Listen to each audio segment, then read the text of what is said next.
Альхамдулиллах, вассалату вассаляму аля расулиллах. Если муж женился на 2, 3 или 4 женщинах, то предыдущие его жены не имеют права требовать от него развод, просить у него хуля, потому что это не является шариатской причиной на то, чтобы требовать у него развод. Это узаконенное действие и дозволенное действие Аллахом для мужчин. Пророк, саллаллаху алейхи вассалям, побуждал своих сподвижников тому, чтобы они женились на любящих женщинах и рожающих женщинах. И это является сунной посланника Аллаха, алейхи салату вассалям.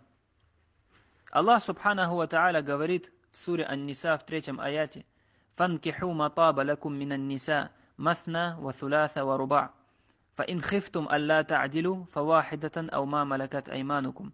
Женитесь на тех женщинах, которые вам приятны, на 2, 3 или 4.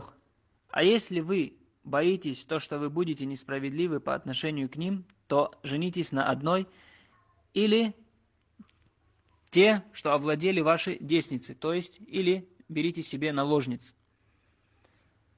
Поэтому Аллах субханаху ва тааля узаконил это действие, и даже более того, Он начал сразу с 2, 3 и 4. Он не начал с одной, он начал с 2. Пророк, саллаллаху алейхи вассалям, сказал: «Ан-никаху суннати, фаман рагаба ан суннати, фаляйса минни». Никах, женитьба, является моей сунной, а тот, кто не желает моей сунны, тот не от меня. Также пророк, саллаллаху алейхи вассалям, говорил: «Тазауаджуль вудудаль вулуда, фаанни мукафир бикум аль-умам яум аль-кияма». Женитесь на любящих и рожающих женщинах, поистине я буду гордиться вашей численностью в день воскрешения. Также пророк, саллаллаху алейхи вассалям, говорил: «Ман тарака тазвидж махафатан иль-факр, факад аса адзан билля». Тот, кто оставил женитьбу по причине страха перед бедностью, тот проявил плохое мнение об Аллахе, то он проявил су'удзан по отношению к Аллаху субханаху ва тааля.